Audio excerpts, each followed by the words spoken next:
Hey. hello, and welcome back to Night Shift with Andrea Up Late. We are back after a break. Oh, yeah. It's been a long break. I'm joined tonight, as always, by my trusty co-host Brian Sanders. Oh no. Yeah. Mm-hmm. I wonder if Yes, it's you a are. Yes, I am. How you doing? Incredible, as always. Um.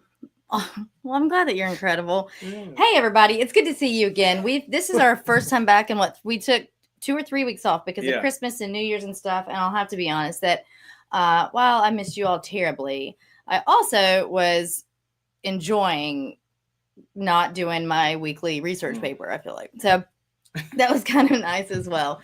But either way, here we are. It's the start of the year. This is going to be season 3. It's 2025, so I'm ready to cook it. What about you? Yes, definitely. And I mean, even though we had like 2 weeks off, we were still doing some things though, like reaching out to some Case wise, agencies. yes, yeah. We don't stop. Mm-mm. We just maybe getting behind on or just not doing current show cases, but we're always working. I feel like We had a great talk. I won't get into details, but a great talk with a chief of police. No, I'm sorry, a sheriff. A sheriff. Yep, a sheriff in the Midwest. In reference to a case. He was well versed on it. Great guy to talk to. It's just cool. And it's a case that we've covered, and so it was nice to talk to him. It was a case back from like '93, one that we've covered. That is or isn't unsolved. It's an odd one, but am I blurry to you, or is it just on my end? No, it did go blurry all of a sudden, just for a second. I think it's like trying to autofocus, maybe. But either way, like he said, it is always good. We are always kind of going and trying to continue.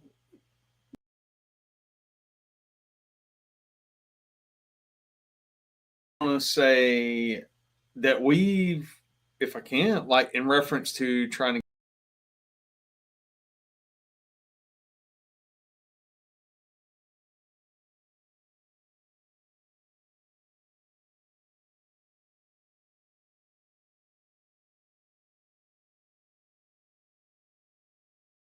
supplements once a case is adjudicated, that sort of thing.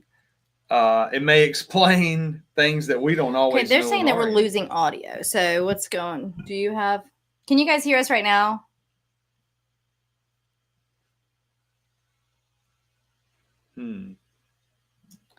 Let's see here. We'll just flub this out.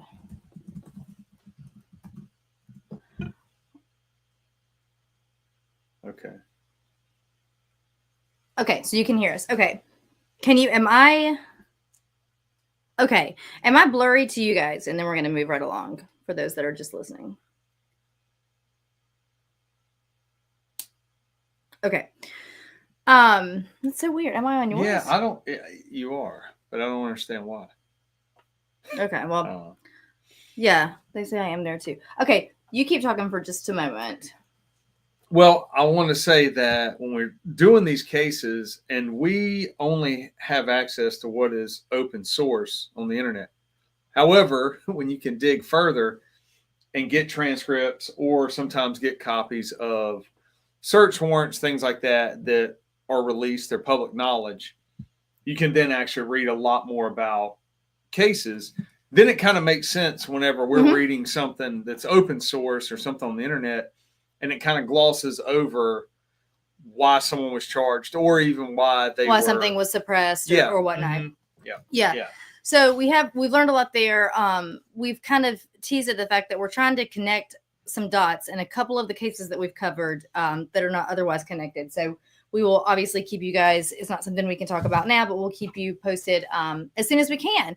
The case we are starting tonight is definitely part 1 of either 2 or 3. I'm not sure if I'll be able to get it all in next week or not. I'll have to, as I sit down like tomorrow to start writing next week's show, then I'll know more about that then. There's been a documentary released in 2022 about it. It's a case that originally, the part we're starting at took place in 1990. But these crimes, as BC or as Brian Sanders talks about doing pop culture at the beginning of the show, it's always in the year of the whenever crime we're talking about took place, right? So when he said, oh, wait, what's the year for this show? And I was like, well, goodness, we could pick just about any year and go with it, because this case is wild. And I know I often say that, but we even joked about producing some sort of a flow chart to keep everything straight with this one. So I think that I've started and ended at a good point for tonight. The most difficult part about writing tonight's show was trying to figure out how to deliver it to you. So I've watched the documentary, I've read some snippets of the books, I've listened to 100 hours of podcast, it feels like, and I've read endlessly on it. And in saying that, there's no good way to tell it, because it's not a linear story in a certain kind of way. So we're going to go through it, and then you'll catch us going back through a couple of different types of times, in the sense of from different people's perspectives as the case goes on. So we will get started, but as we often do, first of all, if you're new here, this is a true crime podcast, so you can always watch us live every Tuesday on the Andrea Up Late YouTube channel. And then you can follow over on Instagram at Andrea Up Late, and I put the cases back over there afterward. We often like to cover pop culture, songs, movies, crimes, whatever was going on in the year in which the case that we are covering took place. So tonight, that will be 1990. So our local pop culture guru, Brian Sanders, was on the job. So what you got in 1990? So 1990, I would have been preschool, but get out of here. Through the internet, I was able to research some things. Now, I know when I talk about 1990 and pop culture, you want to hear about music. Are you going to bring me cars? Vehicles? Yeah. No, we're not going to talk about cars good. or vehicles tonight. Sorry. That's all I care about. So when we talk about music and bands, I'm not going to tell you about number one hits. I'm not going to tell you about that. I'm going to tell you about, I said, why? I'm almost positive at some point we have talked about some of the number one hits of 1990. It started to sound a little familiar to me. Okay. So I'm going to tell you about bands that started in 1990 that maybe you've heard of. A band called Cracker. Oh, gosh. I think they were your favorite. Oh, not Uncle Cracker. No. Not Uncle Cracker, but just a band called Cracker. I think they had a video that played a lot. Then Prodigy, which I think we talked about over New Year's. Slap Your Bitch Up was one of the number one songs around. Well, this is 1990, but this would have been going into, because I remember it playing over and over and over. If you've heard the song once, it doesn't change. So you don't want to hear it multiple times. At a New Year's Eve party that I was at when it was like the Y2K, like 99 to 2000. So that's what I'll say. They started in 1990. Okay. But they hit it pretty big, I would say, at least in America, mid to late 90s like that. That Firestarter song, too. Oh, yeah. That gave me nightmares. The Real Milli Vanilli, the Moment of Truth album, came out in 1990 because in 1989, when they were such a huge hit, that was the lip syncing scandal. So this is the real Milli Vanilli being released. I don't know how that record did. There only even is the real Milli Vanilli. Milli Vanilli is real. Right. No. I know. I'm not arguing. Please don't get upset. I'm not. I'm just saying what happened in 1990. As soon as the show goes off, that's all I'm playing for the rest of the night. Now, a band called Quicksand, which is, people call it post-hardcore, whatever.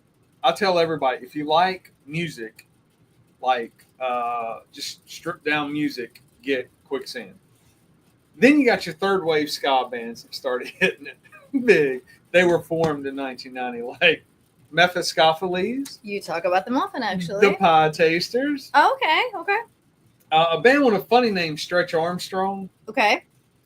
And then a random band, Rocket from the Crypt. They had a little bit of horns. Okay. What's crazy is less than an hour and a half ago, Rocket from the Crypt popped on Spotify when I was in the vehicle. Oh, really? Yeah. What are the odds? Yeah, that is weird. Anyway, so check it out. Third wave ska bands. Then we get into your favorite topic, which are movies. Now, I'm not going to tell you about 1990 having the Never Ending Story Part 2. Do you know what? When you said the band Quicksand, I was going to make the joke, was that the Never Ending Story, like the soundtrack to the Never Ending Story? That was a good one. Yeah. Isn't that crazy? Same. But I'm not going to talk about part 2 that was released in 1990. And I'm not going to talk about Problem Child with a redheaded kid and John Ritter. Oh, gosh. And I'm not going to talk about Total Recall. Okay. Or the movie Firebirds about Apaches. Okay. Helicopters. I am going to talk about Across the Tracks. It was released in 1990. I don't think I know it. Oh, you don't. Okay. But Brad Pitt starred in it with Ricky Schroeder. Okay. They play brothers who were track athletes. In 1990, I would know something Ricky Schroeder was in before I'd know something Brad Pitt was. Like, you know what I mean? That reference wouldn't have. Yeah, so in this movie, Ricky Schroeder would have been like the big star. Brad Pitt would have been the newbie. Yeah. But basically, they run track. Brad Pitt's supposed to be the quote-unquote good son. Ricky Schroeder hadn't gotten a little trouble with like a stolen car or something. Anyway, I watched the trailer and it actually looks good. Okay. It doesn't look bad. Then there's a movie called Roller Boys. Okay. It's actually called Prayer of the Roller Boys. It's only getting better. Corey Haim stars in it. Oh, okay. And it's about a gang of rollerbladers. Okay. And he infiltrates the gang to stop crime or something. I don't know. Something like that. Is that how you did it? In your gang work days? Were you... I was undercover with rollerblades. It was like the Rollerbloods? Yeah. Something like that? Is that what it was? Yeah. That was good. Thanks. So, all right. I don't know. From there, Time Warner Cable started that year. That's good. I think we're good. But also on a serious note, 1990 for the most part, every month or that time span, Eileen Warnes was killing people, killing men. I love Eileen. Oh yeah. So it's interesting because she popped up. Yeah, good last for her. night I think we were watching reels. Good for Eileen. So yeah, so she was operating from November '89 through November 1990. Okay. So most of, I think 6 of the 7 men she killed were 1990. Okay. Yeah. Well, yeah, I have no problem with Eileen. All right, you ready to do this? And then there was. I'm just kidding. Sorry, so sorry. Garbage Pail Kids weren't big in 1990. No, they weren't. But they were big in my stocking for Christmas. I think Santa brought you some. He did. I got Garbage Pail Kids, like legit ones. Okay, sorry. No, you're good. It's just we're starting so late. Sorry. Go ahead. All right, guys, we're gonna get started. Like I said, I'm gonna tell you the story, and then next week in part 2, we're gonna kind of wrap it up and put it in a nicer, neater bow, and kind of go into it a little bit, even more in detail. As always is the case with the show like this, but viewer discretion can be, or listener discretion can be advised, because there will be all kinds of topics that are pretty unpleasant. So let's get started. In April of 1990, along a highway that was about 100 miles outside of Oklahoma City, passersby saw something lying on the ground. When they get a little closer, they realize it's a shoe. And when they get even further, they realize that they're looking at a young woman. Okay, so groceries were strewn all about her. Help is called, and the woman is taken to a nearby hospital. She was found to have bruises throughout her body, severe head trauma, a big hematoma to the back of her head. Police quickly put together a picture of a hit and run. So an unfortunate accident while a woman was walking home from the grocery store. This is how it appears. Little did they know what they were about to get into. Her husband, Clarence Hughes, was found and he was notified. He states he was asleep at the nearby Motel 6. We just spoke yesterday in reference to another case about somebody being asleep when something happens. Conveniently asleep when something happens, right? Yep. So this would make sense, as the young woman was walking somewhere between the grocery store and the motel. All right. She was soon identified as Tonya Hughes. So at this time, Tonya and Clarence had a 2-year-old son named Michael. He and his father would visit Tonya on and off often over the next 5 days in the hospital. Friends of Tonya's wanted to notify her family, and as Tonya finally succumbed to her injuries, it had been right at those 5 days. So in 5 days, even though things had appeared, she was kind of in a semi-conscious state. She was kind of in and out of consciousness, would occasionally murmur or groan, would kind of turn her head depending on who was talking to her. But she quickly, what we would call, decompensated and she died. Again, she was a young, healthy woman otherwise. Okay. So, like I said, Clarence, her husband, and her son Michael had been in and out of the hospital visiting her. She had friends that they were coworkers of hers, and they call her family, but no one really knew anything about those coworkers didn't know a lot about her personal life outside of her husband and her son. So he was not there at this time. They take it upon themselves, just because they didn't really get the vibe from her husband that he was going to be calling her family. So they call who they think is her mother. They look up this name, they look up this woman, and they call. So when they do, let's see here, where am I? So they go in and call her mom, and a woman answers the phone. After being asked if she had a daughter, she says yes. And when they tell her that they regret to inform her that her daughter Tonya had passed away, she actually gets a little bit defensive. She kind of starts to raise her voice. She thinks she's being pranked. And she says, "What are you talking about?" So she demands answers, and they go on to explain to her what happened. And she replies by telling them, "My daughter died 20 years ago when she was 18 months old." Okay, so now they're confused, and they thought for certain this would be Tonya Hughes's mother, and they don't know what's going on. They don't know what's what. We will obviously be coming back to that. So soon after her death, Clarence takes little Michael and puts him into a child welfare program and leaves town. So when he goes, he actually, like, I'm not sure this is something you can do now. It's almost like a respite care or like a long-term babysitter in the sense of he goes to the Oklahoma State, like Child Protective Services, and says, "My wife died. I need some time." And he leaves him with them for what would be a week. Okay. So in this time, Michael is placed in a foster home. Okay. So we will be wrapping all the way back to that. The scene at the hospital, the scene on the side of the road, and what all of that looks like here briefly. Okay. So Michael quickly lands in the care of foster parents, Ernest and Merle Bean.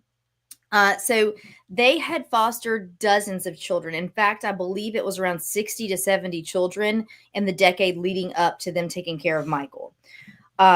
They were extremely nurturing, loving people. This is not the one bright light in all of this. I will say is that the foster care parents here were really a light in Michael's life. And so there's not going to be a twist where they did something bad. And I feel like I need to tell you that now because the rest of the case is so terrible that it's nice to know that they actually stay good. And they quickly just welcomed little Michael into their home. So Michael, like I said, was 2 at this time. They knew immediately that Michael wasn't where he needed to be for his age. Okay. For a 2-year-old, they said he was not, quote, up to grade for his age. He didn't have muscle control like he should have. He didn't talk at all. He was very hysterical. He was delayed. And so they talk about, like, if he was told no at all, he would bang his head on the floor constantly. He would get in these kind of enraged little tantrums at 2.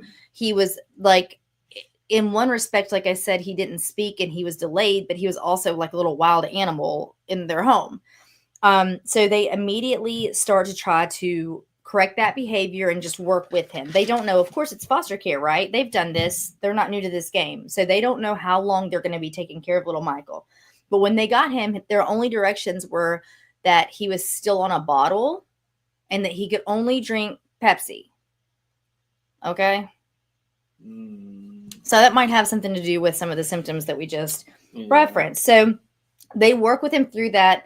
Merle will kind of joke when she talks about it and say, no, like I pretty much immediately gave him a cup of milk and took the bottle away. And so she kind of anecdotally recalls doing that and just what that's like with the baby, of course. And it's a lot of work, but just after a few days, he actually had settled in and had gotten used to cups and milk instead of bottles and Pepsi.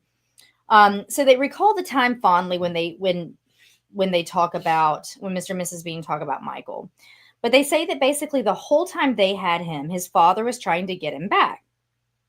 He would take his case to court. Now, the reason that he didn't get him back initially is because there had been some bizarre behaviors in the hospital. So CPS wanted to look into this a little further before he goes back to the care of his father. It's probably also not a good look that he just dumped the child off at CPS for a week. Mm-hmm. So he was able to get supervised visitations pretty often with Michael. And so he does stick to that schedule. And Mr. and Mrs. Bean say that on the days that Michael would have to go to his dad, he would crawl under a table and rock back and forth and say things like, that mean man, that mean man. So it was pretty terrible. So they would say it was always a bad day when he had to go to Clarence's house. So finally it was determined that a paternity test is going to need to be done if he's going to pursue adoption of Michael, because he does say then later that they didn't have any paperwork with his name on it, right? Mm-hmm. But he's saying he's his dad.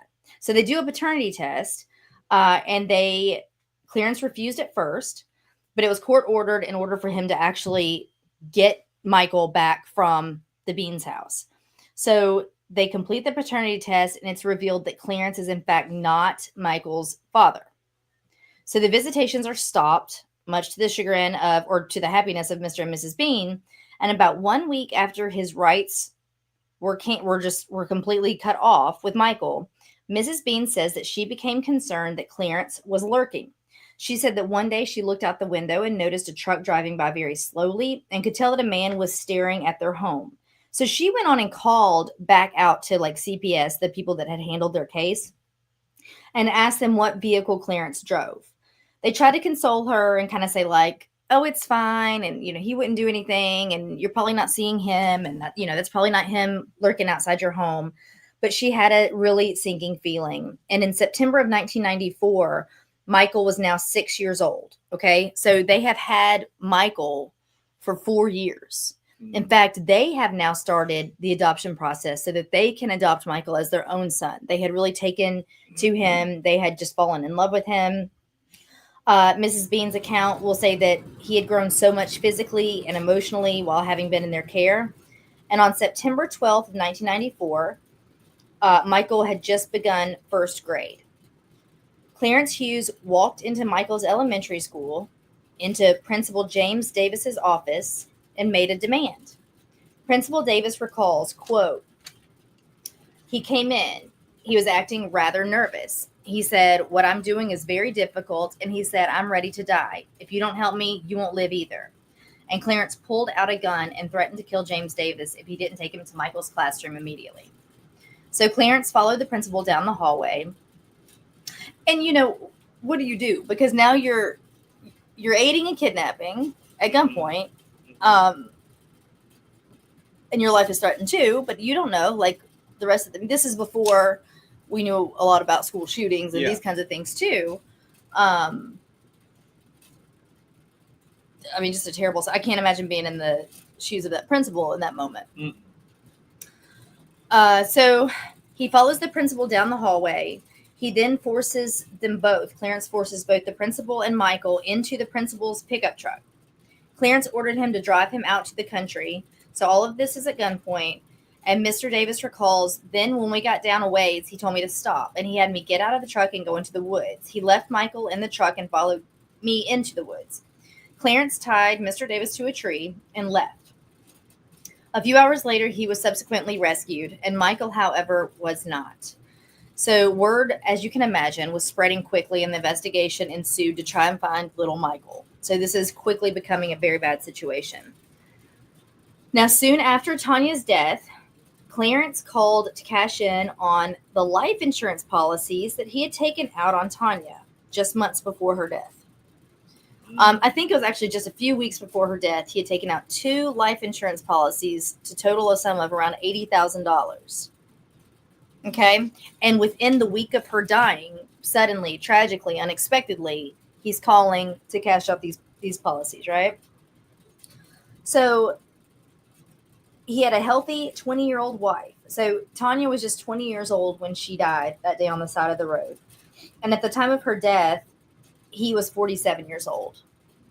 Clarence was. So he was 47. Tonya was 20. All right. So when Clarence called in to cash out the policy, he kept getting denied. So what he was supposed to do is give them the Social Security number associated with the claims. Okay. So he gives one number and they say that's not it. And he says, oh, I'm, my mistake. I'm sorry. Hang on. He gives them a different number. And they're like, nope, that's not it.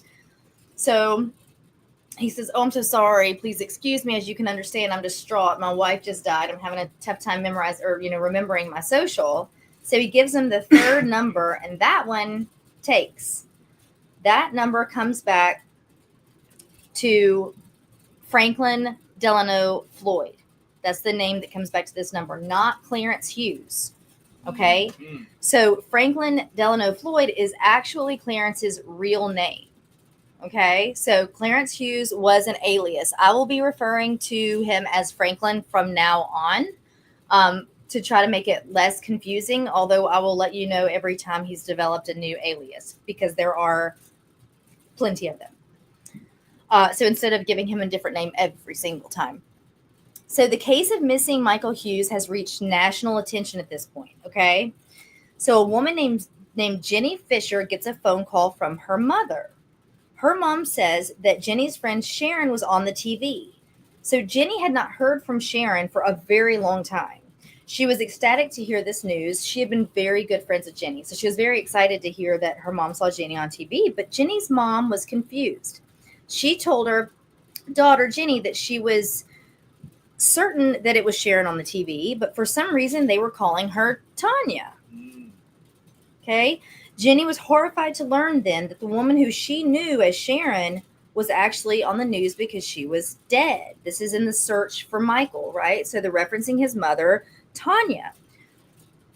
So she says she broke down and cried. Sharon and Jennifer had been friends as teenagers. So they went to different high schools, but they were in certain clubs together. So they were both like exceptional students, all these extracurricular activities and special clubs and these kinds of things. So Jenny described her friend as bubbly, kind, and very bright. It was Sharon, remember that's Tonya that we've talked about that died in the hospital there, had dreams of being an aerospace engineer and wanted to go to Georgia Tech. Let me tell you another detail about the confusion that Jenny's mother had when she saw Sharon, aka Tonya, on the TV. So Jenny became more confused when the man listed as Franklin Floyd on the TV, Sharon's husband, wasn't that at all. That was actually Sharon's father. Jenny met him and knew him as Warren Marshall. So that would be the third name for that same man. So when Tonya goes to the hospital from being hit by a car and she dies and she's Michael's mother, we find out that she was known in her high school years as Sharon and her father was known as a whole different name, but it would be Franklin. So instead of husband and wife, the high school friend Jenny knew them as father and daughter. Okay. So like I was saying, Tonya or Sharon, when she was in high school, had big dreams of going to Georgia Tech and becoming an aerospace engineer. So remember I told you she was a very, very bright girl. She even aspired to eventually work for NASA. So Jenny and Sharon always looked forward to seeing each other. Keep in mind that everyone in the high school days, and that's why I say it's difficult to tell this case in a linear fashion, because they're just basically chunks of different parts of her life that is a fully different life than the one before. So not only does geographical location change, names change, storylines change, and it's like this for Sharon's short 20 years on Earth. But everyone in high school days knew that Franklin was a single dad and that Sharon had said that when she was little, her mom had been hit by a car and died. That's interesting. Mm-hmm. So when Sharon went to Jenny's home for the first time, Sharon's dad walked in with her. So keep this in mind. They're back in high school. They're teenagers. Okay. Sharon is Tonya. So when her good friend Jenny invites her over, Sharon comes to her house and they're so excited to hang out. But Sharon's dad, right, Franklin, walks in with her. He pulls Jenny's dad to the side to ask for money. It's the first time he's met these people. So he asked for money. Jenny's father did not give him money and politely declined, but mentally noted this. And over time, it didn't take very long to realize that they got a very, very bad feeling about Franklin, Sharon's dad, right? but they loved Sharon. She was always a very bright light and a sweet girl. They thought she was a wonderful influence and a friend to their daughter, Jenny. Sharon was always allowed to go to Jenny's house, but Jenny's parents absolutely refused to let Jenny go to Sharon's house. Jenny did often ask, but was always met with a no. One time, however, Jenny's dad was out of town for work, and Jenny again asked her mother if she could go to Sharon's. Her mom relented and said, okay, this one time. Basically kind of a don't tell your dad kind of thing, right? So that night, Jenny goes, excuse me, she's so itchy. Jenny goes to Sharon's house, and she had never been there before. It was pretty run down. Inside, they didn't have doors. They only had curtains, meaning that teenage Sharon didn't have a door to her bedroom. She just had a curtain. That's how all of the rooms were separated. So when she gets there, Sharon's dad is saying, well, what do you guys want to do tonight? Let's go out and do something. And so they're kind of excited. So, Jenny's like a little weirded out by him, but also she's kind of like, as a teenager, when something's different than your own home, it can be weird and feel bad, or it can be also like a little exciting or different. Mm-hmm. And so I think she was caught somewhere between both of those feelings. So he first suggests that they go out and ride around and make fun of prostitutes. That's his first suggestion to these two 16-year-old girls, right? And you could tell that evidently Sharon was pretty visibly embarrassed by this. She didn't like him saying that in front of Jenny. She didn't really want to do that. And so then he suggested something different. He said, how about we go to the club and dance? Do you want to go dance? And Jenny was a little excited initially about this, just because she thought, oh, like her dad's being really cool. He's letting us do this fun thing that I wouldn't be able to do at home. And so they start to get dressed. And when they do, Jenny notices some things that are different than what would be at her house. In Sharon's drawers, she has like this, like kind of like lingerie, like sexy lingerie, and she's 16. And Jenny kind of makes a note about it, and then she doesn't fully understand what's going on in there. It's a little, her dresses, her clothing is a little odd for her age. So they hop in the truck once they get dressed with Franklin, and they go to the club. And so he actually drops them off. He goes inside. He goes to like the door and speaks with, I don't know if it was the bouncer or someone that was working there. He seemed to kind of know the people that frequented this establishment. And so he actually drops them off and leaves. And so these two 16-year-old girls are in a club that, if I'm not mistaken, it could be 18 and up. It probably was. It probably wasn't 21 and up back then. But either way, they were underage to be there as it was. Okay. And so they get in there, and there's all these older men in this club, and they start dancing. Well, while Jenny had kind of started the night out being a little bit hesitantly excited about what this would look like, now she's kind of uncomfortable. She feels a little bit nervous. She feels kind of awkward. She feels shy, but Sharon doesn't. Sharon doesn't look new to this at all. And so Sharon is dancing, and a lot of older men are talking to Sharon. Again, these girls are both 16 years old. Okay. So that's kind of what the night looks like. And so finally, it's time for Franklin to come pick them up and take them back home. So they get back to Sharon's house. This does get a little tough, this next topic. So when they get back to the house, the girls are changing in the bedroom. They've got music playing, just normal teenage girl stuff. And so Jenny's going back through and looking at some of Sharon's clothing and kind of like, oh, this is like so pretty, but also, we're 16. Like, where are you getting all this stuff? And she said, oh, Daddy buys it for me. So Jenny immediately is kind of like, oh, your dad? Your dad's buying you this stuff? And she was like, yeah, he likes to buy it for me. And, he likes me to have these things. So next thing you know, in busts Franklin with a gun in his hand, and he's screaming at both girls, and he's asking them, what are you doing in here? What are you doing? And Jenny is, absolutely terrified. She's traumatized. There's not a strong enough word for how she was feeling in the moment. And after a brief moment, he stops, and then he kind of laughs, and he walks out of the bedroom. And Sharon could see that Jenny was shaken. And so Sharon kind of laughs, and she said, oh, Daddy's just being silly. That's what he does. And just kind of like makes light of it, and it's kind of like, it's fine, it's all right or whatever. So Jenny doesn't know what to do at this point. If you're a teenager and for some reason you're listening to the show, you call home at this point is what you do. You leave. You don't stay. So, but not to blame Jenny, obviously. No. She's confused and she wants to hang out with her friend and whatever. So she does, but not long after, Franklin comes back into the bedroom. Again, no doors, guys, right? So just a curtain's hanging there. So he comes back into the bedroom and he tells Jenny to lie on the floor on her stomach, to put her face into a pillow. And I actually believe he covered the back of her head with a pillow and proceeded to rape Sharon at gunpoint, his daughter. So Jenny was on the floor of the bedroom during this. She saw it happen. She stayed silent, and then he left. The girls go to sleep. Somehow night comes and goes, and it's morning time, and it's time for Jenny to leave. And Sharon and Jenny had not spoken about the events of the night prior yet. And Sharon could see, obviously, that Jenny is, it's a weird morning for her. And so she just looked at her and she said, hey, she put her hand on her shoulder and she said, it's fine. She said, you're okay. I'm okay. This happens sometimes, but we're okay. It's fine. So you're starting to see a trend here that obviously this was not a one-time thing. And he's comfortable enough. I think that was kind of my takeaway too.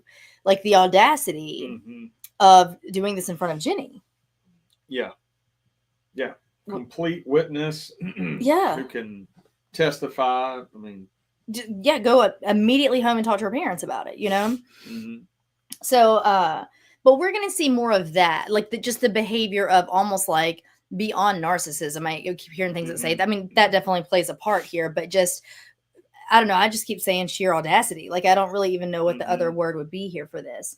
So that happens. And Jenny never, ever told her parents or anyone about this. And I think that that's another heartbreaking thing for me, that kids can go through things and they're so traumatized, or so they don't even know how to tell an adult. And I mean, she lives with this. She actually only ever let the information out when a documentary in 2022 was being developed, like prior to the 2022 documentary. And she told her mom at that time, and then she talks about it publicly on the documentary, but she, until that time, had not ever spoken about it again. So moving along, school continues. All the girls are still seeing each other, but Jenny obviously never goes back to Sharon's house. Finally, Sharon gets news that she's been waiting for years. She called Jenny one day and was bouncing off the walls, and she had gotten a letter in the mail. Sharon had earned and was awarded a full ride to Georgia Tech, and she was accepted into the aerospace engineer program. So she was absolutely just completely excited, bouncing off the walls. But in a very horribly sad turn of events, during her senior year, Sharon called Jenny and told her she was pregnant. Jenny had to get over her initial shock. And she tried to reassure Sharon, saying, we can figure it out. Like, I'm sure there's something you can do when you go to school. And so Sharon replied by saying that she was no longer going to be going to Georgia Tech. She said that she had to, quote, stay home and take care of daddy. So Franklin was not going to allow her to go to school now. We'll talk about some of the behaviors or thoughts behind that in next week's episode. But essentially, by all accounts, it's almost that like, he looked at at Sharon very differently once she had become pregnant. So he wasn't going to let her go to school. Her dream was completely crushed. One of the, I mean, I had all the horrible things that happened in this case. I don't know. That one broke my heart, but, we're going to get back to all of that. So we're going to get back now to the urgent matter of little Michael that had been kidnapped, right? So remember, we even started talking about Jenny because with the nationwide investigation on Michael's kidnapping at gunpoint from his elementary school, then the pictures of what we knew to be Tonya and Clarence were on TV, and that's what alerted Jenny to all of this. So When Jenny heard the news article, she alerted authorities because she wanted to clarify that she knew of Tonya and, Tonya and Clarence as Sharon and Warren, and she knew them as father and daughter, not husband and wife. Okay, so meanwhile, authorities had his real name of Franklin Floyd because they got notice of him calling to cash out that life insurance policy. So when they cross-reference his real name, they see that he had been in a halfway house at some point. So this means he had to have been in prison. Okay? So they look into his criminal background and were absolutely horrified. The man who is with this boy that he has kidnapped has a rap sheet that you will not believe. We are definitely going to get into next week talking about the idea of either recidivism based on what types of crimes you commit, or absolutely how flawed this particular puzzle went, because it's wild. So when they cross-reference Tonya or Sharon's name, they realize neither one of those are her actual identity. So who is the woman? Where is Franklin? Where is Michael? And who's the woman that was dead after the hit and run? And who exactly is Michael's mother? The worst thing, one of the worst things to deal with when you're trying to do victimology is something like this, where you don't even know the person's real name, and everything you're trying to learn, even to properly identify the person, starts to lead down different rabbit holes. Normally, it's not someone who was raised in this environment and who has an alias and that sort of thing. Usually I'm talking about like someone who lives a criminal lifestyle, and then they're found dead somewhere, and then you have to properly identify them, use scars, marks, tattoos in order to identify who they are, and then start working it backwards. And when you work your victimology, and most people don't want to talk to you because the victim is part of a gang or a criminal organization or just that lifestyle, it's like banging your head into a wall. I couldn't imagine having a case like this. You've got a victim, and then you're working, and I don't want to give away some of it, but you start to work it, and then figuring out you don't even have the real name or the basic information to where you can. Or you get the next name, and then that's not the real name. Because in this case, I believe when it's all said and done, Franklin has either 5 or 6 full aliases. And Sharon or Tonya, we've already touched on 3 of his and 2 of hers. So she has almost as many. And that's why, again, I know I keep repeating myself, but when I say it's hard to do this from a linear, just like a start to finish, that's why we started with her death and we're going back. Because if you talk to people from when she was a child versus her high school friends versus her friends when she was a later teen into her, becoming the young woman that was quickly then murdered, things change, and everyone knows her as someone else, and everyone knows her life to be something different than the group of people prior. Oh, but it's wild. I'm really we can kind of shoot the bull again. If you're new here, this is like I said, it's a live YouTube show initially, and then we drop to wherever you stream podcasts, but we will, toward the end of the show, chat with anybody that is in the chats. You can always hop in, just sign into YouTube. It's free. It doesn't cost a dime. We don't do anything that makes us money. I can promise you that. So, but it makes us happy. But it makes us happy. That is for sure. Yeah. But yeah, it's a wild case. And let me show you guys. Gosh, I haven't even shown you who we're talking about. So Sharon or Tonya was absolutely beautiful. That's a cute little picture of her. This is her as a younger teen.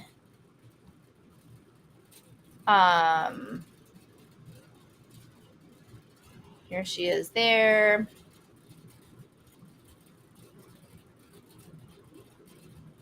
And there she is. So little Michael that was taken by Franklin. That's him when he was little bitty. That's not too long after he got to the Beans house in foster care. Little cute buddy. So this was about the time when he was taken by Michael. By Franklin. And then do you want to see Franklin? Because this is the stuff nightmares are made of right here. Look at this dude. Oof.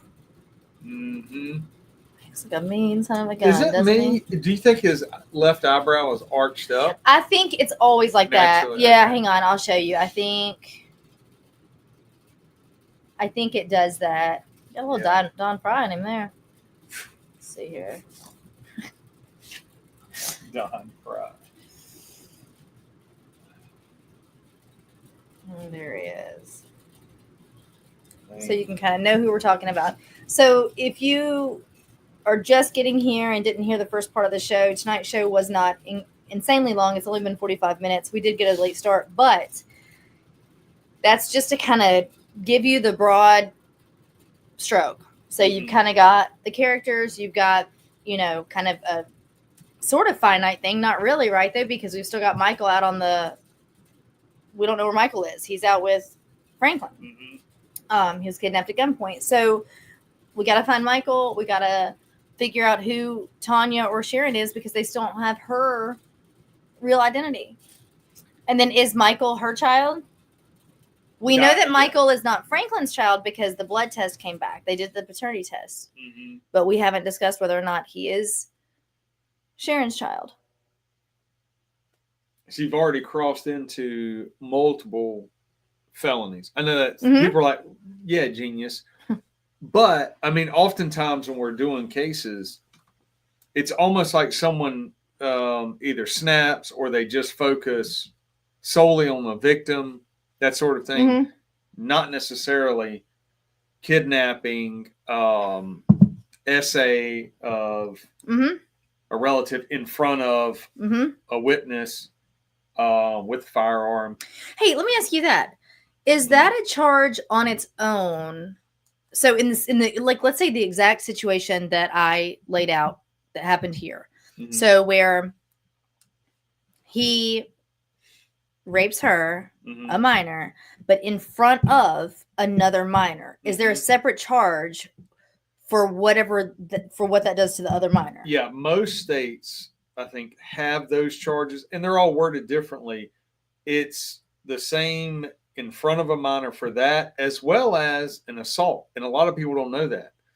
So a lot of states have that, where even just a physical punch to the face of a person in front of a minor can be a charge as well. So like a separate charge of assault to the other minor that was not involved. Okay. Yes. Yeah. So either it can be child abuse, it can be a fight on the street, it can be whatever. But if it is violence in front of a minor, is an additional charge. Also with a firearm.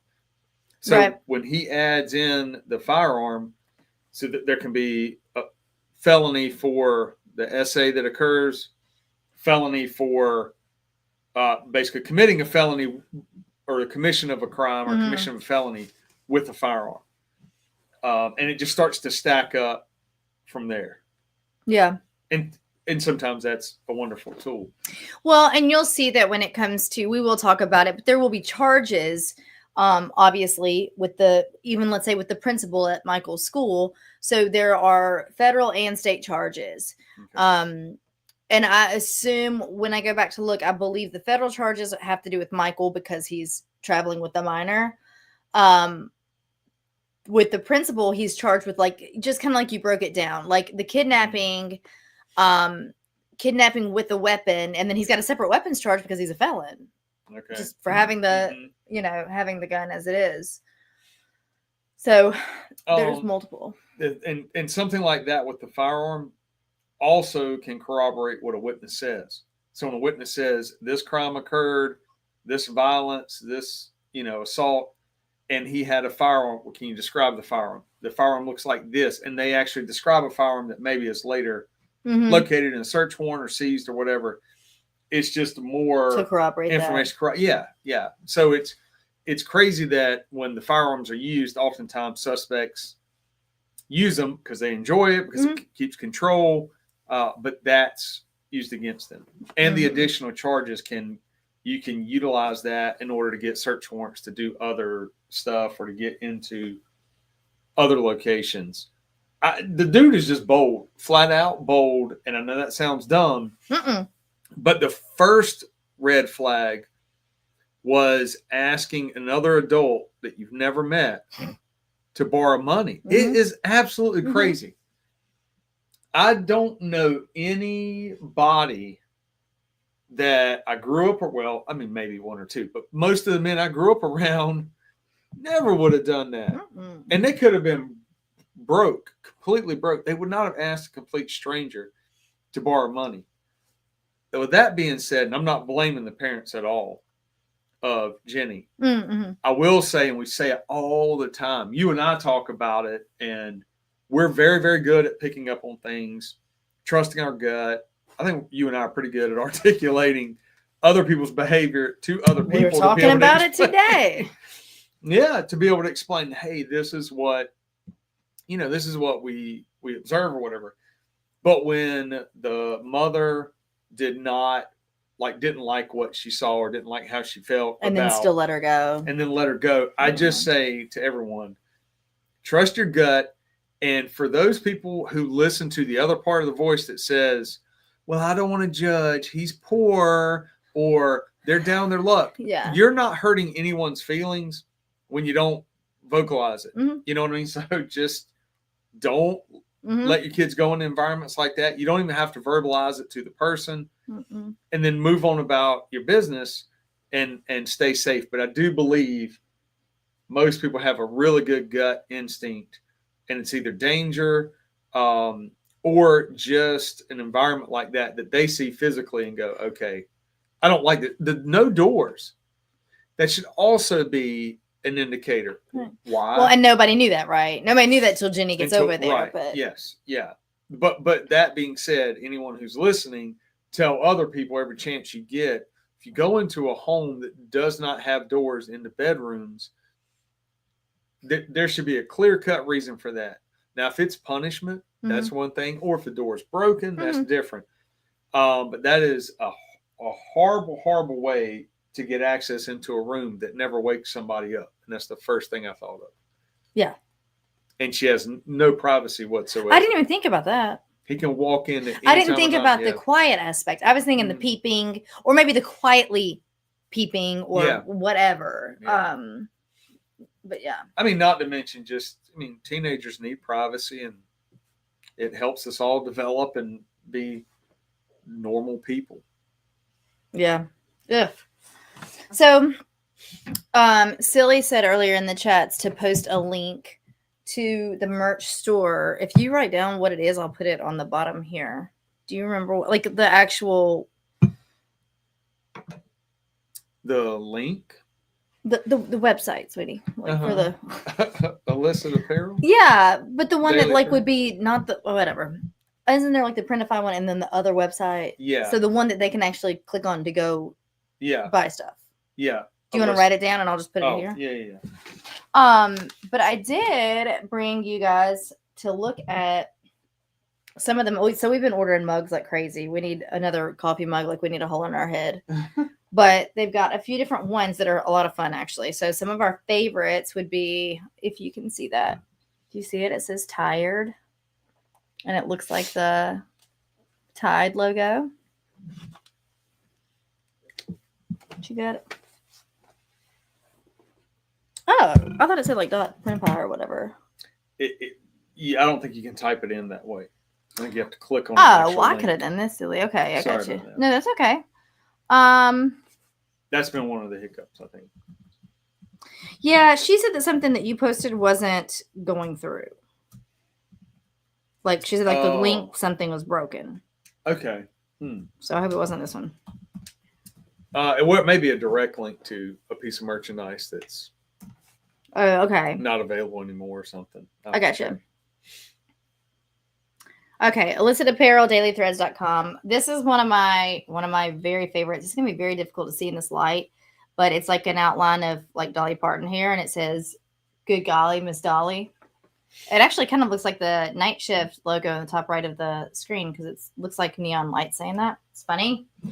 And then they also carry Disruptors stuff. So this one is super cool and it looks really vintage and it just says Disruptors. And down here, really small, it says with Brian Sanders.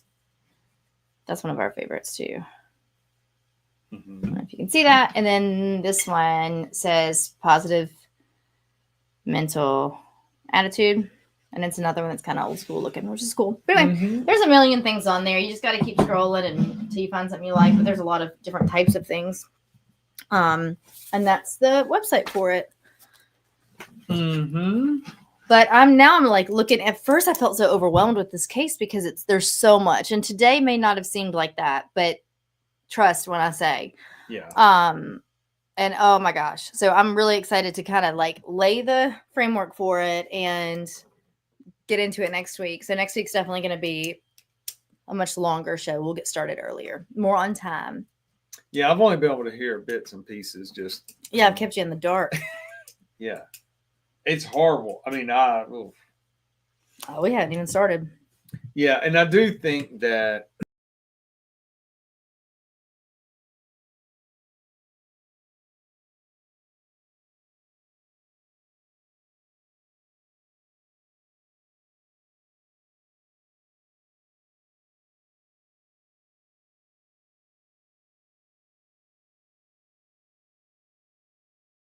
down in the case.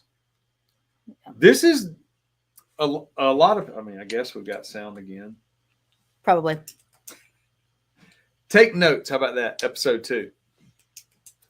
Is that for people to kind of jot notes if they need to when they're listening to it, if they can. That's one thing that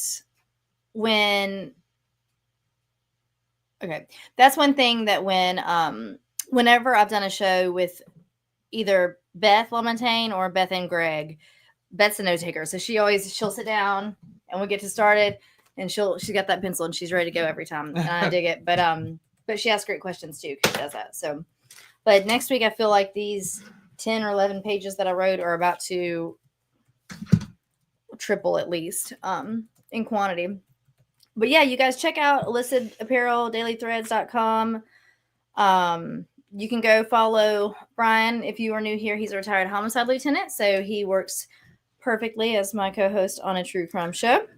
But he has his own podcast, The Disruptors. So go check out The Disruptors with Brian Sanders. He's going to drop a new episode tomorrow, I believe. It's Wednesday. Yes. Mm-hmm. Yes. Yep. You're presenting this week. Yeah. So I'm going to present at a human trafficking conference to just discuss gangs and then how they've actually tapped in to that crime in the South. So it's very Southern specific, but all the gangs are nationally recognized. So it's just all part of the continuum problem. All the gangs here wear overalls. Did I just say that? No, I did because it's the South. Oh, yeah. Yeah. There was, so one dude in my class one time, great gang detective in a very active county in the South. And he used to talk about how he wanted to do a course and present it. And I don't know whether he ever did, but he was talking about Bumpkin Bloods and Country Crips. And I was like, what? Now, the guy was from New York. So it made it funny because to him, he had to learn the Southern culture and had to learn Bloods and Crips and how they operate in the South. But I don't know. And this was years ago. But when he said it, it did crack me up. Now, I don't know. Carly was asking if your presentation on Thursday is going to be available via recording. I said I didn't think so because I think, okay. Yeah, it's for a specific audience. So it's just like an in-house thing. But he does have that stuff available. You know that, Carly. I know you've done some of those. And so they can go to your website, right? At what? Oh, the Disruptors with BrianSanders.com. And that way you can get a link to any of his virtual classes. And then whenever he starts doing more in-house stuff, you'll be able to. In 2025, I'll be teaching a lot more, hopefully, virtual. Okay. Through a partnership that I'm not going to talk about yet, but I think it's going to be pretty cool. Kind of opens up some cool capabilities. Yeah, for sure. So I think we are going to, let's see here, wrap it up. Let's see if, there's the logo, by the way. If you guys are, if you're scrolling or if you're online, you see that. That's the one. That's our stuff. Okay. Okie dokie. But okay, guys. Well, we are going to wrap it up. But I'm super pumped to be back. I'm glad that we had a nice little break. Yes. I hope you guys all had a great Christmas or whatever you celebrate. Mm-hmm. And a good New Year. Happy New Year, everybody. My goodness gracious. But it's 2025, y'all. 2025 is going to be incredible. It's going to be a great year. Yes. Mm-hmm. All right. Well, as always, it was really great talking to you guys. Great to present this to you. And but really, catch up, listen to it. Tell your friends, like, rate, subscribe, comment, whatever you got to do. We appreciate all of it. Cut and paste the link. Text it to your friends. Definitely. But either way, we appreciate y'all as always. And stay tuned because next week, again, is for real a doozy. But either way, it was good to chat with y'all, and we will see y'all next time. Do you want to tell the people good night? Good night, everybody. All right. Until next time, we will see y'all next Tuesday. Night, y'all.